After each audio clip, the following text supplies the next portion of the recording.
Let's talk about tree-based machine learning algorithms that make for very powerful predictors and very popular machine learning models. Not only easy to understand their learning mechanisms, but also, and even more importantly, easier to interpret, that is, explain why a specific prediction was made. Decision trees are also a good way to start discussing more advanced machine learning methods like ensemble methods, like bagging and boosting. Let's start discussing learning a machine learning model from a given data set using decision trees algorithms. For this specific machine learning problem, figuring out whether or not delivered packages would arrive on time or not, based on given data set containing features such as weather, demand, address. This is a supervised learning classification problem with two classes, that is a binary classification problem. Hence, the machine learning model will have to learn the relationship between different combinations of features and on-time outcome, yes or no. What combination of these three variables will produce a yes label? Or what combination of these three variables would produce a no label? How can we navigate through this three-dimensional variable data set? Think of it as a 3D space. How can we split our way through this data set to create paths to patches of mostly yes or no's? This is what, in a nutshell, the algorithm in algorithm language, building a decision tree will be like. How to iteratively split the data set into subsets, we're going to call them later branches, such that the final subsets, the leaves, contain mostly one class. We could envision something like this, for example, splitting the dataset first by the weather conditions into sunny, overcast, and rainy.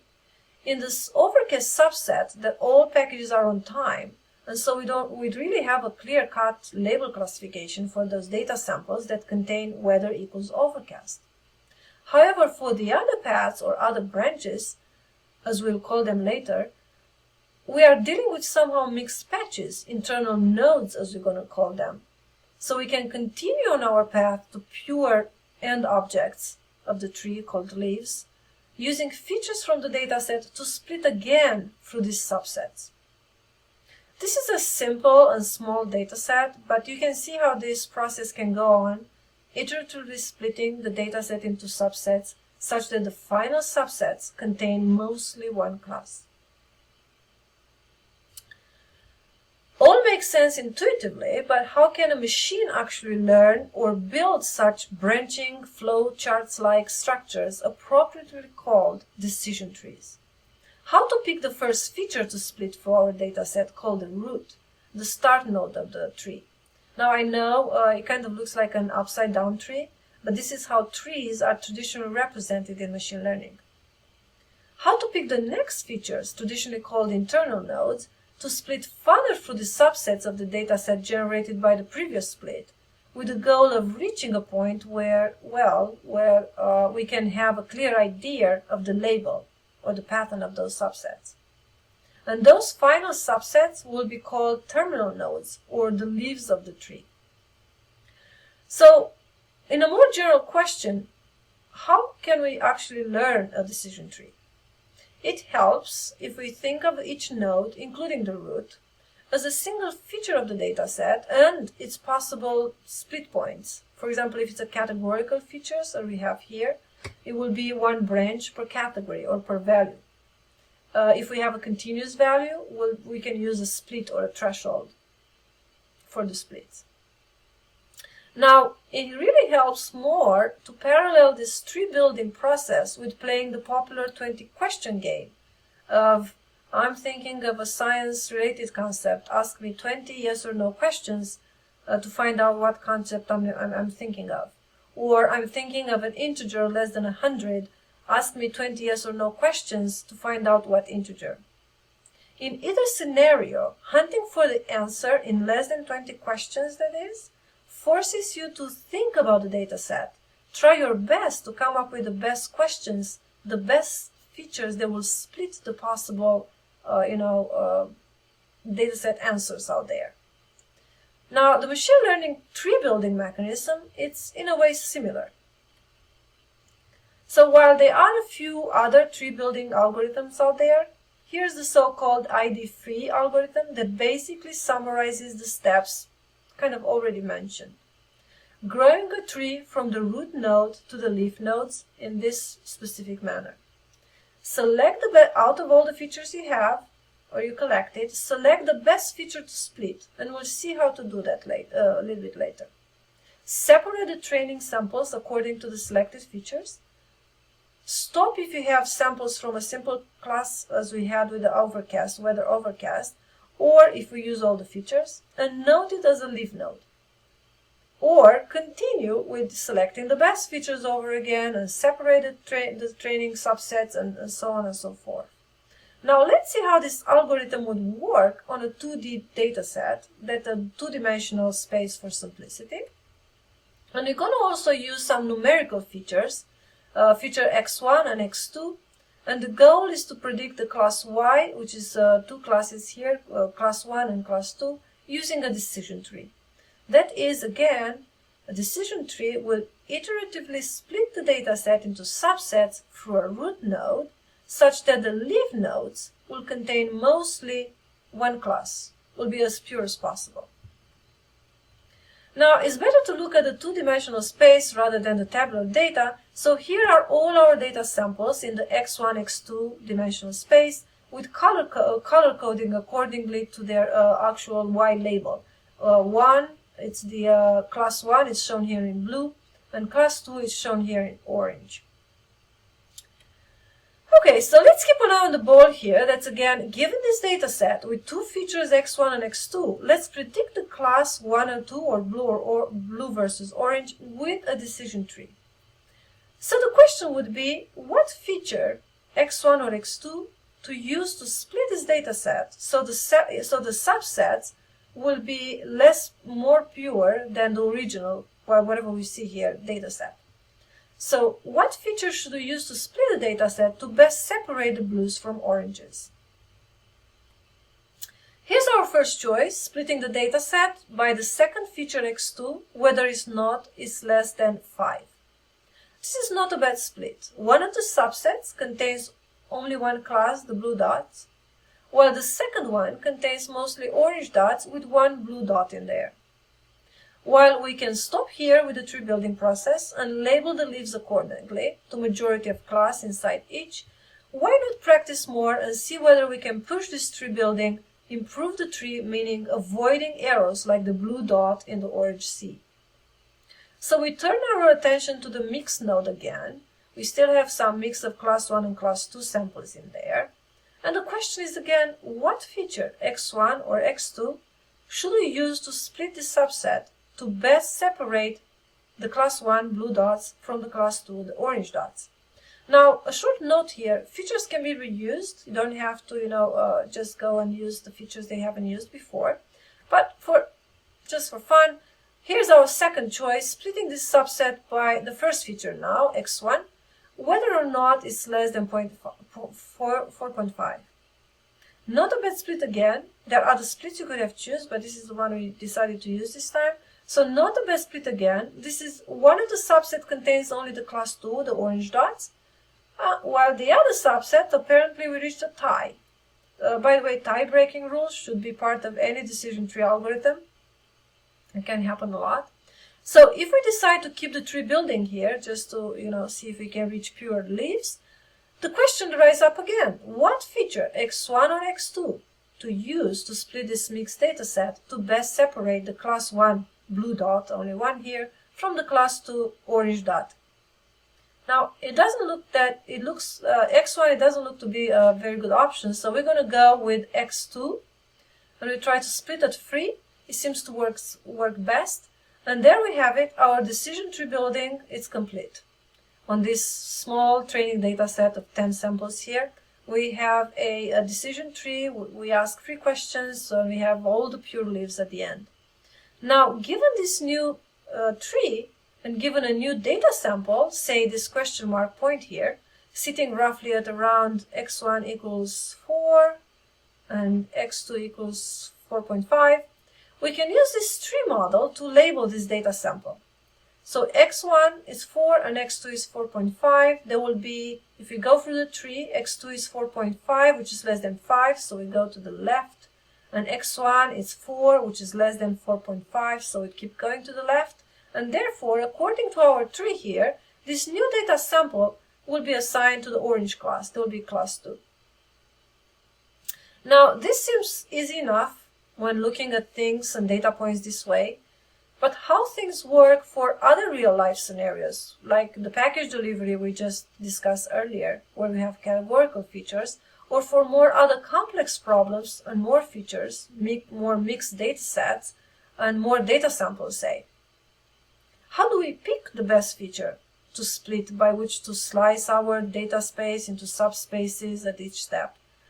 There must be some math score that we can, or the math score or backed up math process that we can assign to features to help us select one versus another. So the choice, and also pick up the best choice that will help us navigate more complex, higher dimensional data spaces with the hope that after separations we have subsets more pure than the original set. So to understand how math and stats can come to help with tree building, let's go back to our package delivery problem and go through the whole process all over again. With a good mix of classes yes and no in the original dataset, right? We have 9 yeses counted here and 5 no's. Let's ask a similar question. Out of these 3 features, weather, demand, and address, what feature to use to split the dataset to best separate data samples in classes of no and yes classes? Is weather a good feature to use to split the data set into, well, these 3 subsets? Is the weather split leading to overall less uncertainty after the split, or less, say, impurity after the split than we started with, which was a ratio of 9:5? Now, uncertainty seems to have been settled in the overcast subset, but the other 2, they look pretty mixed still. How about the other one? How about the demand and address? Are these any better to use to split the data set and hope to reach less uncertain, more pure subsets after the split? Uncertainty seems to have been settled in the overcast again, but I can't see anything meaningful in the demand and address. Things seem a little bit mixed. So if we look at all 3 actually, which one do you think it's a better split? Would be nice to be able to assign a numerical value to each feature, to each scenario actually. So we have a number that can tell us how much asking that particular question or using that particular feature to split the data set will gain more, if we gain more by using that feature versus other ones. So keep that gain thought for a while.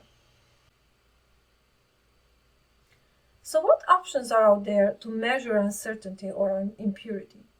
We're looking for some equation we can use that would assign low numerical values to low uncertainty scenarios, like either all ones or all no's, and would assign a higher numerical value to high uncertainty scenarios, like this rather mixed no's and yeses scenario data sets. Gini impurity is one choice to measure impurity, defined like the sum of all pk times 1 minus pk products, where k is the class index. It could be 1 and 2 for our cases, when n it's the number of classes, 2 here. And pk is the probability of picking a data point from a class k. There will be p1 will be the probability of the data point being from class 1, and p2 would be the probability of the data point to be from class 2. As we only have 2 classes here, the 2 terms in the sum they're basically the same. However, things might look more exciting with more classes though. Entropy is another popular measure of uncertainty, which is in a way is very similar to it in its overall behavior with the Gini impurity here. Speaking of overall behavior, let's look at the plot of the Gini impurity, and we notice that the Gini impurity is indeed high when there is a good mix of classes in the subset, and the Gini impurity is low for pure subsets. So it is a good measure of impurity. So let's use the Gini impurity to judge or measure and compare feature choices for our tree building. Now that's something a machine is good at, right? Working with numerical values, computing things, compare and selecting or making a decision according to an algorithm.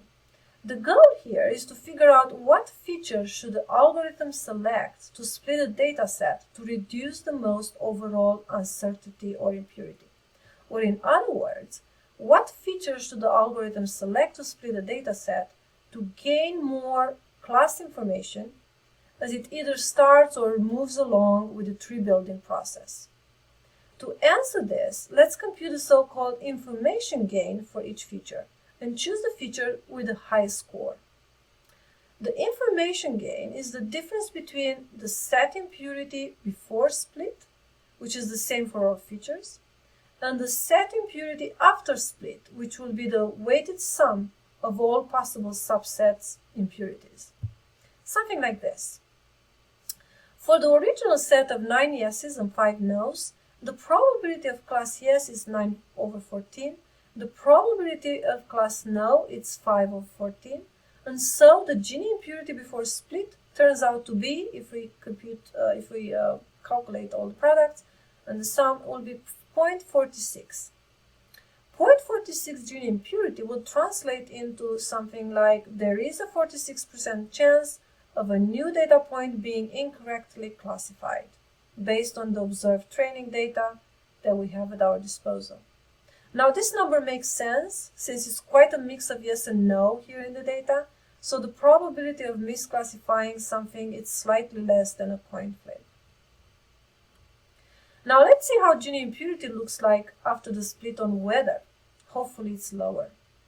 So with the impurities for sunny, overcast, and rainy being computed as 0.48, 0 as expected for overcast, and 0.48 again for the rainy, the weighted sum of all possible subset impurities turns out to be, which is the set after the split, turns out to be 5/14 times, which is as many times sunny is an option in the weather, times its impurity of 0.48, plus 4/14 times as many times overcast was an option in weather, times its 0 impurity, and finally 5/14 times as many times the rainy was an option of weather, times its associated impurity of 0.48, to finally get to 0.34, which is lower than the impurity before split of 4.6. I think now we can compute the information gain for the weather feature, right? Like being 0.46, the impurity before split, minus 0.34, the impurity after split, and we have a 0.12 information gain from the weather feature. We go through a very similar process to compute the information gains for the other features, the demand and address, and they come up to be 0.09 and 0.03 respectively. And as we select the feature that gives the most information gain about a class or new data point belonging to, it turns out that here the most information gain comes from the weather feature. So we're going to start the tree with the weather feature question or the root node.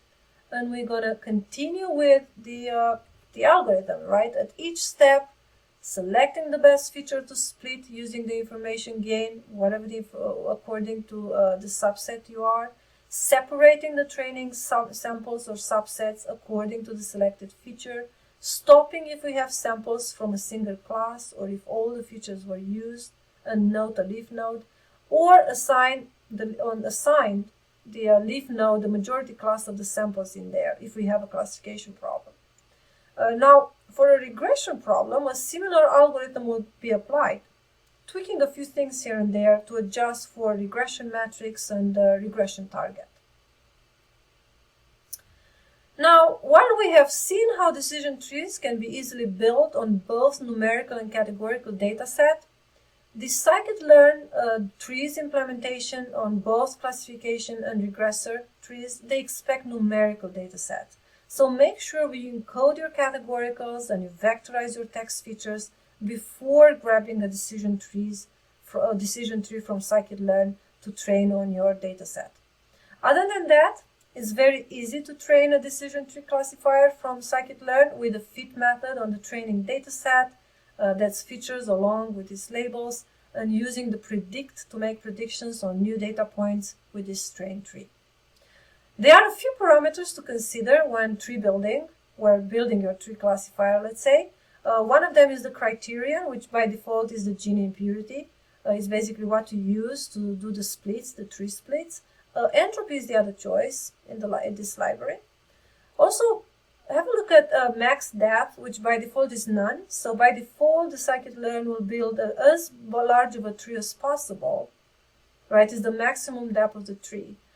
Now, if you let the tree grow as large as possible, you might end up with these nice bonsai-like trees. They will basically can have a path for every data sample in your data set, which will be a great fit, but they might be overfitting greatly.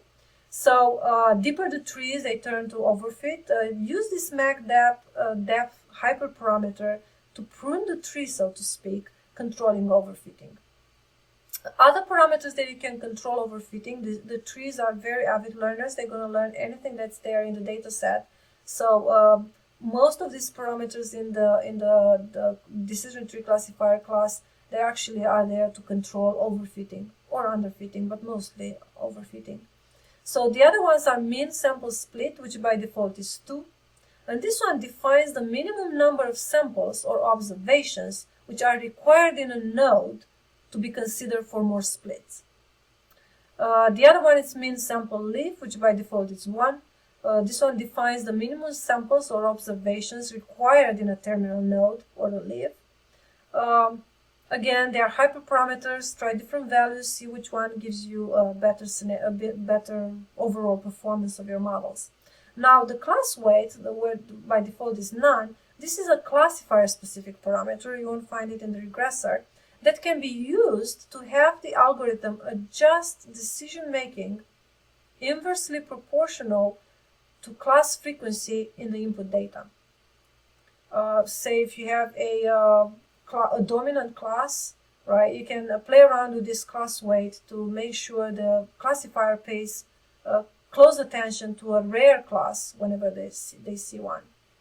Now, the full interface is much larger, so please read the full documentation for the full list of parameters and their ranges. However, from what we've seen so far, most tree architectural choices, the so-called hyperparameters, are pretty much one way to control machine learning algorithm's most common problem, the overfitting. Or better said, to bring some balance between overfitting trees and underfitting trees. There will be trees that are avid learners, learn all this in there, or trees that fail miserable on the task at hand.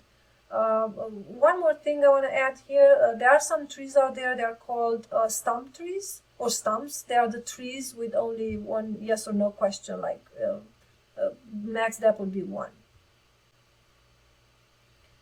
Ensemble learning.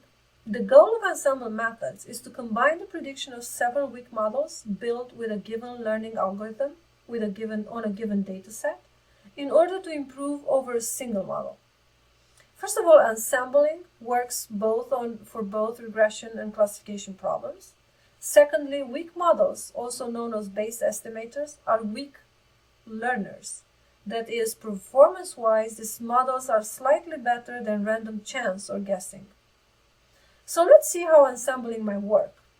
Given a particular task and dataset with an algorithm of choice, say a decision tree, and not very happy with the predictions, somehow thinking to build more decision trees using the same dataset, with the scope of combining all these predictions to outperform your initial tree model.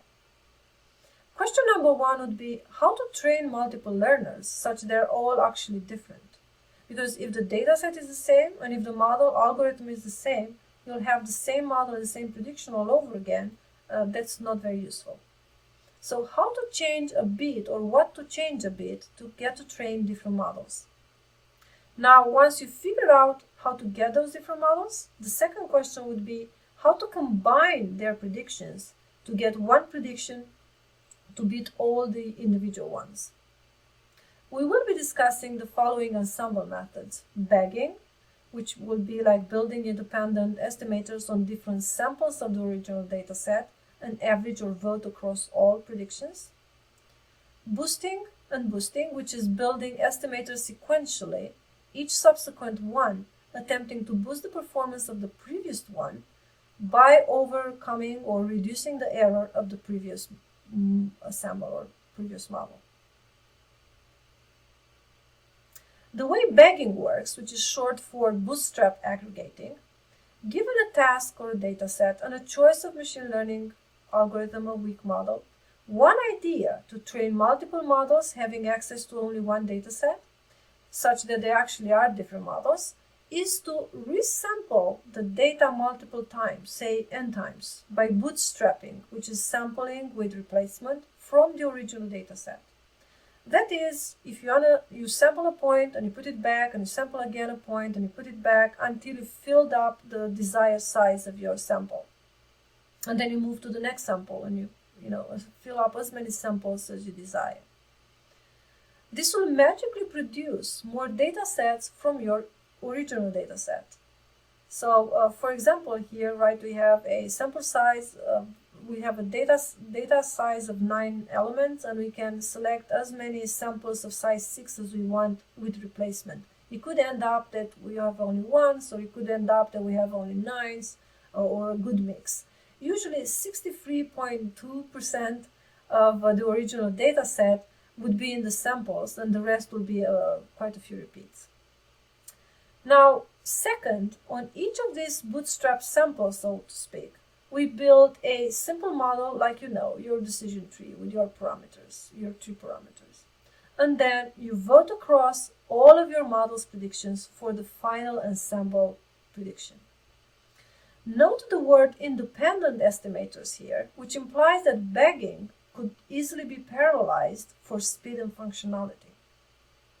Now, while you can traditionally bag any other estimators, the most popular bagging model is bagging trees, also known as the random forest. So this is the random forest little diagram here, a combination of multiple tree basically. You draw random subsets with replacement from the original data set. We generate n data sets, data 1, data 2, and so on. We build a decision tree on each of these bootstrap samples, and then we combine the metrics from all the trees for final prediction. Now, random forest classifier and regressors are easy to use from scikit-learn libraries, Ensemble method, like this. Notice the mix of bagging-specific and tree-specific parameters. We discussed the tree-specific parameters, but we can concentrate a little bit on the bagging-specific parameters, such as number of estimator, which by default is 100. It's basically the number of trees you want to model. Max sample, which by default is none, is the number of samples to draw from the original training data to train each tree. It's basically the size of your bootstrap subsets. Now you can also bag any other estimators, as I said, and sklearn offers that general interface as well, where you can provide any base estimator, so any classifier or regressor in there. This algorithm actually encompasses several works in the literature, so make sure you have the bootstrap set to true, so you're actually implementing the bagging that we discussed on the previous slides.